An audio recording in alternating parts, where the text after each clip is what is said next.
সুপ্রিয় দর্শক, বাংলাদেশ টেলিভিশনের নিয়মিত আয়োজন ফ্যাসিবাদের দিনলিপি অনুষ্ঠানে আপনাদের সবাইকে স্বাগত জানাচ্ছি। আপনাদের সঙ্গে আছে আমি সাঈদ খান। আলোচনার জন্য আমার সঙ্গে আছেন দুজন অতিথি। আমার ডান দিকে আছেন সিনিয়র সাংবাদিকতার শিক্ষক রওনক হোসেন, বাম দিকে আছেন আন্তর্জাতিক সম্পর্ক বিশ্লেষক সৈয়দ রিয়াদ হোসেন। ফ্যাসিবাদী শাসন ব্যবস্থার মূল মন্ত্র জনগণের জন্য রাষ্ট্র নয়, বরং রাষ্ট্রের প্রয়োজনে জনগণের যথেচ্ছা ব্যবহার।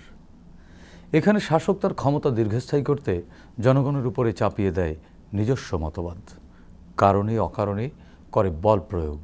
এভাবেই চলে দিন গড়িয়ে বছর, কিংবা বছর পেরিয়ে যুগ। জার্মানির হিটলার, ইতালির মুসোলিনি, জাপানের হিদেকি তোজো, স্পেনের ফ্রান্সিসকো ফ্রাঙ্কো এবং বাংলাদেশের মুজিব ও হাসিনা ফ্যাসিস্ট শাসকের প্রকৃষ্ট উদাহরণ, যারা ক্ষমতা দীর্ঘস্থায়ী করতে চালিয়েছিলেন নিষ্ঠুরতা। রক্ত ঝরিয়েছেন শত সহস্র মানুষের, যদিও তাদের পরিণতি হয়েছে ভয়াবহ। গবেষণাধর্মী এই অনুষ্ঠানে আমাদের আলোচনায় তুলে ধরবার চেষ্টা করব সেসব কিছু, বিশ্লেষণ করবার চেষ্টা করব বৈশ্বিক প্রেক্ষাপটে পতিত হাসিনার ফ্যাসিবাদী আমল। দর্শক, আজ 5 অক্টোবর 2025। 2009 সাল থেকে 2024 সালের জুলাই মাস পর্যন্ত শুধুমাত্র এই দিনটিতে কি কি ঘটেছিল, অতিথিদের সঙ্গে আলোচনার আগে বিভিন্ন গণমাধ্যম থেকে সংগৃহীত কিছু সংবাদের শিরোনাম দেখে আসি। 2009 কৌশল পাল্টাচ্ছে টেন্ডারবাজেরা, সরকারি দলের নেতা পরিচয়ে ঠিকাদারদের হুমকি। 2010 চালের দাম অস্বাভাবিক বেড়েছে। 2012 ঝিনাইদহে বোমা হামলায় বিএনপি নেতা নিহত। 2013 বড়াইগ্রামে আওয়ামী লীগের হামলায় যুবদল নেতা খুন। 2014 খুলনায় বন্দুকযুদ্ধে নিহত 13। 2015 চাঁপাইনবাবগঞ্জে বাংলাদেশিকে ধরে নিয়ে গেছে বিএসএফ। 2016 টাঙ্গাইলে র্যাবের সঙ্গে বন্দুকযুদ্ধে যুবক নিহত। 2017 ডিবি পুলিশ পরিচয়ে জুট মিলে 17 লাখ টাকা ছিনতাই। 2018 সরকারি চাকরিতে কোটা বাতিলের প্রতিবাদে বিক্ষোভ। 2021 পিইসি-জেএসসি বাতিলের পক্ষে মত। 2022 ইডেন নেত্রীদের কুকর্ম এবং উচ্চশিক্ষায় নারীরা। 2023 রিজার্ভ কমছেই, পতন ঠেকানো যাচ্ছে না। দর্শক, আমরা দেখে নিলাম সংবাদ শিরোনামগুলো। এসব বিষয়ের উপরে আলোচনা শুনবো অতিথিদের মুখ থেকে। শুরুতেই যাচ্ছি রওনক ভাই, আপনার কাছ থেকে জানতে চাচ্ছি 2009 সালের একটি সংবাদ আমরা দেখলাম, কৌশল পাল্টাচ্ছে টেন্ডারবাজেরা, সরকারি দলের নেতা পরিচয় ঠিকাদারদের হুমকি। এটি আসলে কোন ধরনের পরিস্থিতি সৃষ্টি হয়েছিল 2009 সালে? মানে বদলে যাওয়ার সময়ের সাথে সাথে এই চাঁদাবাজ, দখলদার বা টেন্ডারবাজরা তাদের চরিত্র বদল করার যে চিরায়ত সংস্কৃতি, সেই সংস্কৃতি আমরা 2009 সালের একটি সংবাদে স্পষ্ট হয়ে উঠেছে। এখানে রাষ্ট্রীয় সমর্থনও পেয়েছে তারা। ওই রাষ্ট্র কার? জনগণের? অবশ্যই না, অবশ্যই না। ওই রাষ্ট্র যদি জনগণের হতো তাহলে এই প্রশ্রয় ওরা পেত না। আসলে যদি আপনি ভালোভাবে বিশ্লেষণ করেন তাহলে দেখবেন শুরু থেকে, হয়তোবা শুরুতে মাত্রাটা, ম্যাগনিটিউডটা কম ছিল, পরবর্তীতে এটা আস্তে আস্তে বেড়ে বেড়ে ভয়াবহ রূপ ধারণ করেছে। তারা ফ্যাসিস্ট মানসিকতার সাথে যেটা করেছে, তাদের দল, তাদের সমর্থক, তাদের যারা পরিচিত, মানে এই 2009 সালে তারা একটা অলিগার্ক শ্রেণী সৃষ্টি করবার জন্য স্কেচিং করছিল। এরকম ব্যাপার হয়ে গেছে যে তারা বুঝে গেল যে দলের নাম ভাঙিয়ে তারা অনেক বেশি প্রভাব বিস্তার করতে পারবে এবং টেন্ডারবাজি, চাঁদাবাজি তাদের জন্য অনেক সহজ হবে। আর দল তো তাদেরকে প্রশ্রয় দিচ্ছেই, কারণ প্রত্যেকটাতেই একটা ভাগ ছিল। পদ্মা সেতুর ইনিশিয়াল খরচ ছিল, এস্টিমেটেড কস্ট ছিল 8,500 কোটি টাকা। সেটা বেড়ে দাঁড়িয়েছে শেষ হওয়া পর্যন্ত 40,000 কোটি টাকা, কিন্তু রেল বাদ দিয়ে। একই রকম আপনার আসামে ভূপেন হাজারিকা সেতু, সেটা কিন্তু এর চাইতে অনেক বড়। আমাদের এটা 6.3, ওটা 9.5 কিলোমিটার, বরং বড়। সেটা কিন্তু 8,500 কোটি টাকারও কম লেগেছে তৈরি করতে। তার মানে এই যে গ্যাপটা, যে টাকার যে গ্যাপটা, এই টাকাটা কি আকাশে উড়ে গেছে? পদ্মা সেতুতে তো যায় না, তো তারা বৈধতা দিয়েছে, দেখিয়েছে বৈধ। হ্যাঁ, বৈধ দেখিয়েছে, কিন্তু কিভাবে দেখালো? এটা তো খুবই সহজ। আমি যদি বলি যে এই পদ্মা সেতুর রিভার কন্ট্রোলের জন্য বা রিভার ম্যানেজমেন্টের জন্য আমার 5 লক্ষ সিমেন্ট ব্যাগ দিতে হয়েছে, তা ওটা কে দেখবে যে ওটা 5 ব্যাগ না 5 লক্ষ ব্যাগ? এভাবেই হয়েছে, এইভাবে হয়েছে। তারা তো আবার মানে এর আগের সরকার, বিশেষ করে এর আগে যে বিএনপির নেতৃত্বে সরকার ছিল, তাদেরকে দুর্নীতিবাজ বলতো এবং তাদেরকে বলতো এটা যে তো তারা দুর্নীতিতে চ্যাম্পিয়ন হয়েছে, এই দেশ দুর্নীতিতে তলিয়েছে। দুর্নীতিবাজ বলার সবচেয়ে বড় সহজ ব্যাপারটা হচ্ছে যে আমার নিজের দুর্নীতিটা, আমার নিজের দুর্বলতাটা, আমার নিজের অপকর্মটা, এটাকে ঢাকার জন্য আমি অন্যকে দোষারোপ করছি। ট্যাগিং রাজনীতি। হ্যাঁ, তো সেটা তো খুব সহজ ব্যাপার। তাহলে তো আমি একটু আড়ালে আসলাম, ওকে লাইমলাইটে নেওয়া হলো, এই ব্যাপারগুলো ছিল। কিন্তু মানে তারা প্রতিটা ক্ষেত্রে যদি এখন এটা বিশ্লেষণ করেন এবং সত্যি সত্যি ওর যদি ইনডেপথ রিপোর্টিং করা হয়, তাহলে দেখবেন যে প্রতিটা ক্ষেত্রে তারা একই কাজ করেছে। ইনডেপথ রিপোর্টিং হয়নি কেন? হয়নি তাদের ভয়ে। ইনডেপথ রিপোর্টিং কে করবে রে ভাই? কার ইচ্ছা হাঙরের পেটে যাওয়ার অথবা বড় মাছের পেটে যাওয়ার? আপনি কি চেষ্টা করেছেন বা চেষ্টা করেনি কেন? চেষ্টা করেনি একটাই কারণ হলো কি, যে মানে ফ্যাসিস্টের মূল স্পিরিট যেটা, সেটা হচ্ছে যে কোনো উপায় হোক, বাই হুক অর বাই কুক, তারা তাদের বিরোধী কোনো চিন্তা, বিরোধী কোনো শক্তি অথবা তাদের বিরুদ্ধে যায় এমন কোনো কিছু তারা প্রকাশ হতে দেয় না। এটা নিয়ন্ত্রণ কিভাবে করেছে তারা? তারা এটা নিয়ন্ত্রণ করেছে র্যাব দিয়ে, গণমাধ্যমকেও। এই যে দেখেন, গণমাধ্যম কর্মী কি কম মারা গেছে এই 16 বছরে? সেটা হিসাব করে দেখেন। অত্যাচারিত হয়েছে সেটা হিসাব করে দেখেন। দেশ ছেড়েছে সেটা দেখেন। কতজন গণমাধ্যম কর্মী প্রাণের ভয়ে দেশ ছেড়ে পালিয়ে গেছে? হত্যা। মানে এই ভয়ের সংস্কৃতি বা এই যে টুটি চেপে ধরে তারা অলিগার্ক শ্রেণীটি তৈরি করেছে একেবারে 2009 সাল থেকেই প্ল্যান করে, একদম। এবং শেষ পর্যন্ত তারা কি সফল হয়েছে বলবেন? আজ পর্যন্ত পৃথিবীতে ফেরাউন থেকে শুরু করেন কোনো ফ্যাসিস্টই সফল হয় নাই। তারা একটা পর্যায় পর্যন্ত তাদের লোভ, লালসা, তাদের লিপ্সা, তাদের ক্রোধ, তাদের শক্তি তারা প্রকাশ করেছে, কিন্তু একটা পর্যায়ে যে তাদেরকে মাথা নোয়াতে হয়েছে, তাদেরকে চরম পরিণতি ভোগ করতে হয়েছে। কি দুর্ভাগ্য যে দুপুরের খাবার রেডি ছিল কিন্তু প্রধানমন্ত্রী সেটা খেয়ে যেতে পারেন নাই। খাবার সেটা পরে পাবলিক খেয়েছে। তো এর চেয়ে বড় দুর্ভাগ্য আর কি হতে পারে? আসলে কি বার্তা দেয়? এটা বার্তা দেয় যে যদি সিরাতুল মুস্তাকিমে না চলো, তাহলে কিন্তু পথ অনেক কণ্টকাকীর্ণ এবং তোমাকে সবার মতন তোমাকেও সেই পরিণতি ভোগ করতেই হবে। পরিণতি ভোগ করতে হবে। এটার কোনো বিকল্প নাই, পরিণতি ভোগ করতে হবে, টুডে অর টুমরো। কিন্তু পরিণতি অপেক্ষা করছে এবং বেশিরভাগ ক্ষেত্রে কিন্তু প্রত্যেক স্বৈরাচার, প্রত্যেক ফ্যাসিস্ট, প্রত্যেকের জীবনকালেই তাদের পরিণতি ভোগ করতে হয়েছে। রনক ভাই, একই আলোচনার রেশ ধরে আমরা একটু রিয়াদ হোসাইনের কাছ থেকে জানতে চাই। পরিণতি ভোগ করতেই হবে, রনক ভাই বললেন, এবং আপনি যত শক্তিশালী হন না কেন, পরিণতি আজ হোক কাল হোক আপনার জন্য অপেক্ষমান। এই বোধোদয় কি রাজনীতিবিদদের হয়েছে? এটা তো ইভেনচুয়াল, আপনি কতটুকু পারবেন। আজকে যদি গত বছরের ঘটনাটা নাও হতো, আওয়ামী লীগের পতন এমনিতেও হতো। কারণ হচ্ছে যে যখন অনিবার্য কেন বলি, যে কোনো জিনিস যখন অতিরিক্ত বড় হয়ে যায়, যখন আপনি আপনার সমস্ত শত্রু নিধন করে ফেলেন, তখন আপনার ভিতরে কি হয়? এটাকে এক্সপ্লোড হয় না, এটা ইমপ্লোড হয়। আপনার নিজের ভিতরেই মারামারি কাটাকাটি শুরু হবে। হ্যাঁ, এখন তো বিএনপি মারবার কেউ নাই। আপনাকে বুঝিবে যে গোকুলে বাড়িছে সে। হ্যাঁ, এখন আমি চেয়ারম্যান হতে চাই, আপনিও চেয়ারম্যান হতে চান, আপনিও আওয়ামী লীগ করেন, আমিও আওয়ামী লীগ করি। আপনি একজন ফ্যাসিস্টের দোসর, আমি একজন ফ্যাসিস্ট। এখন আপনাকে আপা পছন্দ করে, আপনাকে সরাই ফেললে তো আমি দূরে গেলাম। আপা আমাকে এত অপছন্দ করে না। আপাকে কিছু টাকা পয়সা দিলে, লোকজনকে টাকা পয়সা দিলে ঠিক হয়ে যায়। এই দেশে বাহিনী প্রধানদেরকে 500 কোটি 600 কোটি টাকা দিয়ে বাহিনী প্রধান হওয়া যায়, সেই দেশে রাজনীতিবিদ হয়ে কোনো কিছুই না।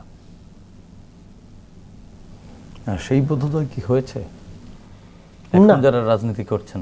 না, আই এম ভেরি স্যাডেন্ড। মানে আমি খুব আশা ছিল যে বাংলাদেশের মানুষের কিছু মানুষ অন্তত থাকবে, এই যে অন্তত 5 থেকে 10 ভাগ মানুষ যদি, 1 ভাগ মানুষ যদি থাকে, মানে যে মানুষ দেশটাকে থাকে মানুষ থাকে, মানুষ সৎ থাকে। মানুষ যদি থাকে, দেশপ্রেমটা যদি না, থাকে, সৎ আর অসৎ না, মানুষ মানুষ যদি থাকে, আপনার মনুষ্যত্বের প্রধান বিষয়টা কিন্তু সততার একটা অঙ্গ, রাইট? আপনি যদি অসৎ হন তাহলে কিন্তু আপনাকে মানুষ আর রাখেন, আপনাকে অমানুষ ডাকে।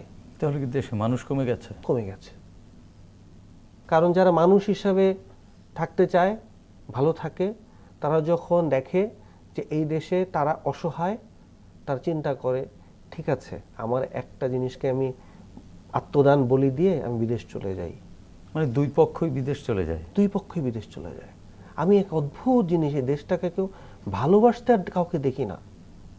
তার মানে কি আমাদের বেসিক ক্রাইসিসটা হচ্ছে দেশপ্রেমিক মানুষ না, এখানে সবাই বেড়ে উঠছে না। সব কিছুর পিছনে আমি দেখি যে টাকা টাকা, টাকার শেষ আর শেষ হয় না।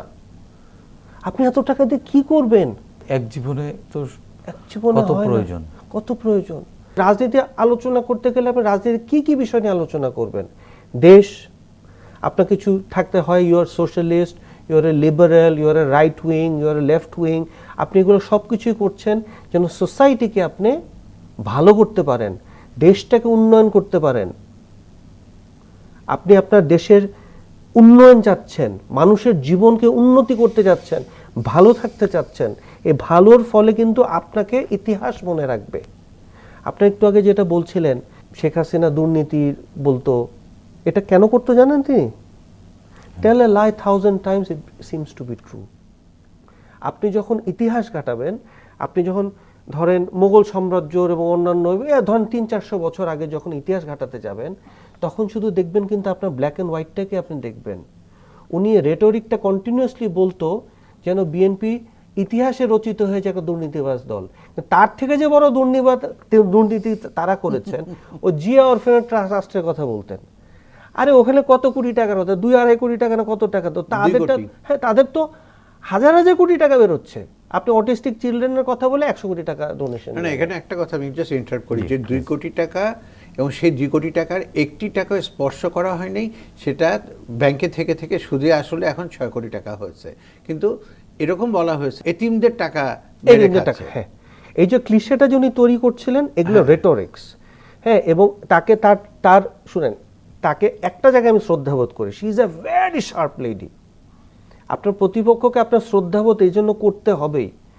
তার মতো প্লেয়ার আমার মনে হয় যে বাংলাদেশে 3 জনকে এক করলেও বোধহয় তার মতো খেলা খেলতে পারবে না। যে খেলা দেশ এবং এই জনগণকে, হচ্ছে রাজত্বের খেলা, এই হচ্ছে সিংহাসনের খেলা।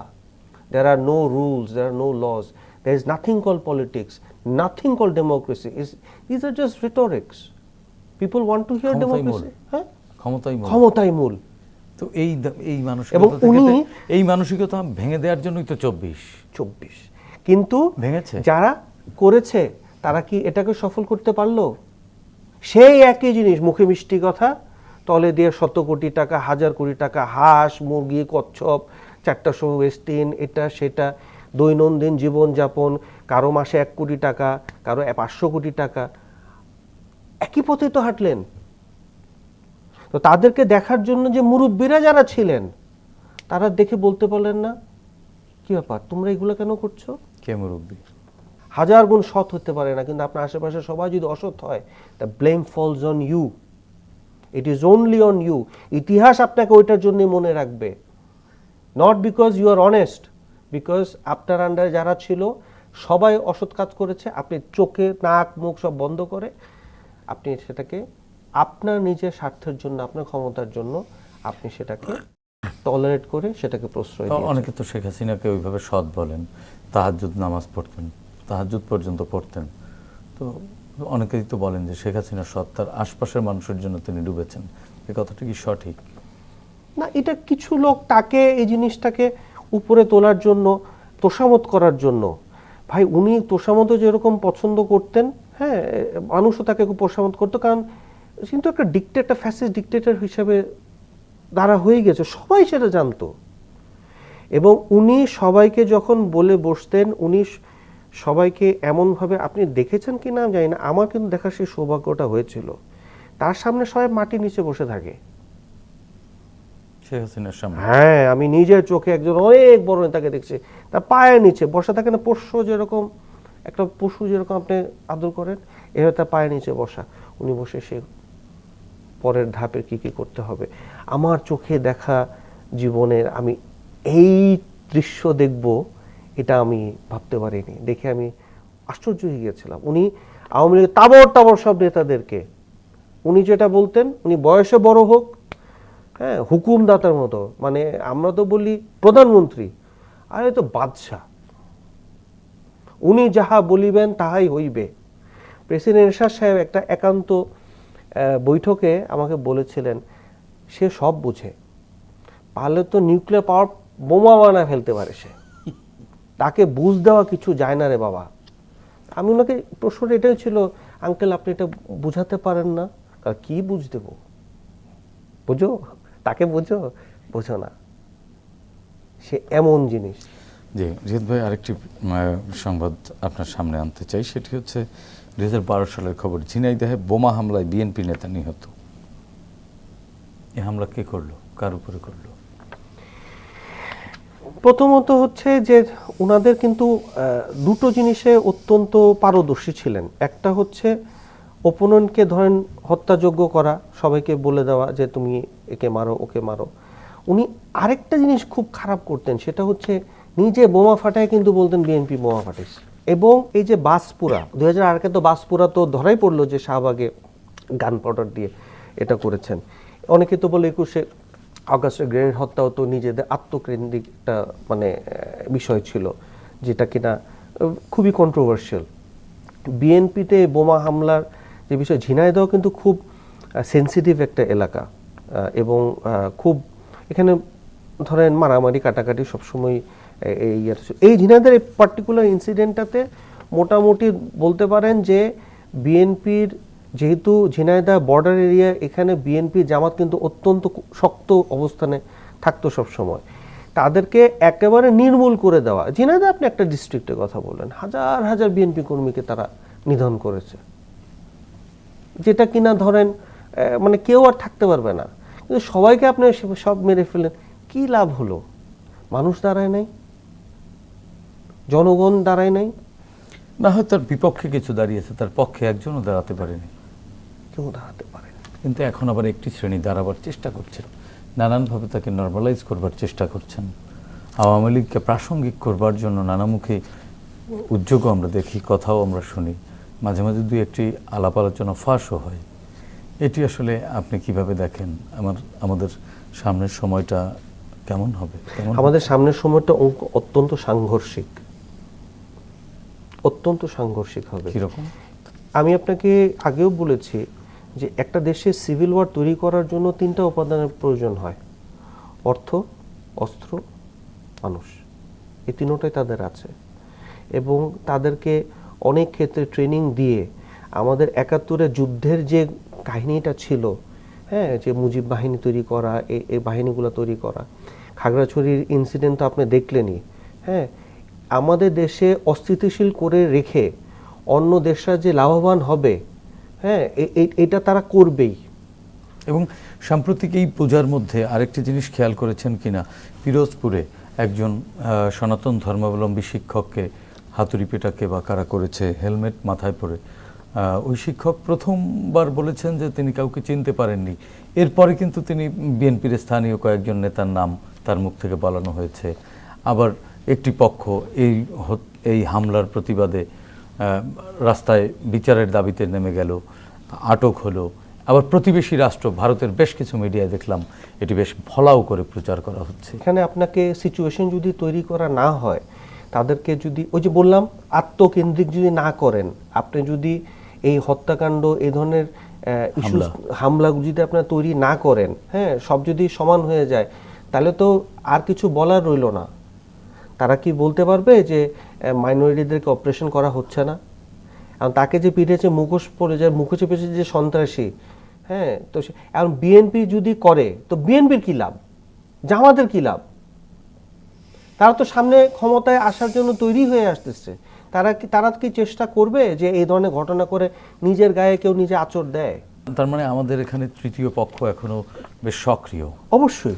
জি, এই বিষয়ে একটু রণক ভাইয়ের কাছ থেকে জানতে চাই। সনাতন ধর্মাবলম্বী শিক্ষককে হাতুড়ি পেটা করা হলো, এরপরে আরও দুই একটি বিচ্ছিন্ন ঘটনা, এরপর পাহাড়ের ঘটনা। এই ঘটনাগুলো যদিও সরকারের পক্ষ থেকে বলা হচ্ছে যে তৃতীয় পক্ষ বা কোনো কুচক্রী মহল এখানে প্রতিবেশী রাষ্ট্রেরও নাম চলে এসছে, তারা এখানে নানানভাবে হুইস পার করার চেষ্টা করছেন। আপনি কি তাই মনে করেন? এবং যদি তাই হয়েও থাকে তাহলে আমরা সেটি নিয়ন্ত্রণ করতে পারছি না কেন? প্রথমে বলি যে অবশ্যই এটা তৃতীয় পক্ষের ইন্ধন প্ররোচনায়, ইন্ধনে এটা হয়েছে। দ্বিতীয়ত যেটা আমি বলবো যে প্রতিবেশী রাষ্ট্রেরও ইন্ধন আছে, কারণ এই রাষ্ট্র কখনোই চিন্তা করতে পারে নাই যে তাদের সাথে সম্পর্কটা আগের মতন আর থাকবে না, যেটা শেখ হাসিনার আমলে ছিল। শেখ হাসিনা নিজে সদর্পে বলেছে যে যা দিয়েছে ইন্ডিয়াকে আর কেউ কখনো দিতে পারবে না। কথাটা একদম 100% সত্যি। মানচিত্রটা দিয়ে দেওয়া বাকি ছিল। হ্যাঁ, বাকি ছিল। মানচিত্রটা দিয়ে দিতে পারলে ওটা 16 কলা পূর্ণ হতো। এখন এই একটা ব্যাপারে আমি বারবার রিপিট করি বিভিন্ন জায়গায় যে এই সরকার যত বিলম্ব করছে, যত তারা নিজেদেরকে প্রলম্বিত করছে, ততই কিন্তু দেশের ভিতরে অস্থিতিশীলতা ইত্যাদি বেড়ে যাচ্ছে, আসছে। আপনি কি মনে করেন যে আওয়ামী লীগ বসে আছে? তারা তো বসে নাই, তারা তো এদের হেলমেট পরে, এই যে হেলমেট পরে, মুখোশ পরে নানানভাবে তারা বিশৃঙ্খলা করবার চেষ্টা করবে। এবং হেলমেট পরে আক্রমণের একটা ঐতিহ্য আওয়ামী লীগের আছে, আগে থেকেই আছে। তো এটা করবেই। আর আমার কথা হলো, আমি সুযোগ দিব কিনা। আজকে যদি সেনাবাহিনী যদি সাপোর্ট না দাঁড়াতো, সাপোর্ট না দিত, এটা হতো না, আরো রক্ত ঝরতো। এবং আপনি কি মনে করেন যে বিএনপি বা অন্যান্য দলগুলো কিছুই করে নাই? সাম্প্রতিক সময়ে আপনি দেখেছেন যে পালিয়ে যাওয়া আওয়ামী লীগ নানানভাবে প্ল্যান করছে, তারা ফিরতে চায়। তারা তো করবেই, তো তারা প্ল্যান করবে, এবং যদি কালকে সুযোগ থাকে তারা এসে কালকে সরকার দখল করবে। তার মানে আমরা পরিবর্তন করতে পারি না, পরিবর্তন করতে পারি নাই আমাদের। আমি এখনো পারি নাই, তাই বলে কি আর পারবো না? না, আমি হতাশ হতে চাই না। আমি মনে করি যে আমরা পরিবর্তন অবশ্যই হতে পারবো, কিন্তু আমাদের ব্যক্তি স্বার্থটার থেকে ঊর্ধ্বে উঠে দেশটাকে এক করতে হবে। এবং আমাদের সবচেয়ে দুর্ভাগ্য কি জানেন, যে আমরা ভারতকে যতই মানে গালিগালাজ করি বা যাই করি না কেন, কিন্তু ভারতের একটা ইউনিক জিনিস আছে, তাদের ভিতরে মারামারি সারা কিছু আছে। হ্যাঁ, হিন্দু, বৌদ্ধ, খ্রিস্টান সব আছে, কিন্তু দিন শেষে তাদের কথা একটাই, ইয়ে হিন্দুস্তান হামারা। দেশপ্রেম আছে, দেশপ্রেম আছে। আনফরচুনেটলি আমাদের দেশপ্রেম নাই, দেশপ্রেমে আমরা জিরো। বিদেশি পাসপোর্ট। জি, আমাদের শেষ করতে হচ্ছে। রিয়াদ ভাই, আপনার কাছ থেকে শেষ করব। আমি বিশ্বাস করি ইলেকশনটা হবে, হোক। আমাদের এবং সরকারের সে আন্তরিকতা দৃশ্যমান না, যতক্ষণ পর্যন্ত তফসিল না হচ্ছে আমি কোনো কিছু দৃশ্যমান দেখতে পাচ্ছি না। তো ওনার সাথে যারা আছেন, তারা যে কথাগুলো বলেন, তারা কিন্তু মানুষের থেকে বিচ্ছিন্ন, একটা এলিট গোছের এক ধরনের উপদেষ্টা মণ্ডলী নিয়ে বসা। আমি বিশ্বাস করতে চাই যে বাংলাদেশের যে আগামী নেতৃত্ব আসবে, তারা দেশটার কথা ভাববেন এবং দেশের উন্নয়ন। কারণ আমাদের কিন্তু এই দেশের প্রচণ্ড অনেক বড় প্রতিভা আছে এবং আমাদের কিন্তু উন্নয়নের প্রচুর জায়গা আছে। আমরা যদি এটা করতে পারি, তাহলে আমাদের দেশকে ধরে রাখার মতো কেউ থামাতে পারবে না। কিন্তু আমাদেরকে আমাদের দেশটার কথা চিন্তা করতে হবে। জি, ধন্যবাদ রিয়াদ ভাই। নিশ্চয়ই আমরা সেই চিন্তা করব, সেই মানসিকতা আমাদের মধ্যে জাগ্রত হবে এবং বোধোদয় আমাদের হয়েছে মনে হয়, অন্তত 24-এর রক্ত দেখে। ধন্যবাদ রণক ভাই, আপনাকেও। প্রিয় দর্শক, 24-এর ছাত্র জনতার গণ অভ্যুত্থান পৃথিবীর ইতিহাসে নতুন পরিচিত করেছে বাংলাদেশকে। জনগণ শাসকের শোষণ নয়, চায় স্বচ্ছতা ও জবাবদিহিতামূলক রাষ্ট্র ব্যবস্থা, যার মাধ্যমে রাষ্ট্রে তাদের অধিকার নিশ্চিত হবে, প্রজা থেকে হয়ে উঠবেন নাগরিক। আসুন, নতুন এই বাংলাদেশকে আমরা নাগরিক বান্ধব হিসেবে গড়ে তুলি, সাধ্যমতো ভূমিকা রাখি দেশ ও জাতি গঠনে। দর্শক, দেখা হবে আগামী পর্বে নতুন অতিথির সঙ্গে।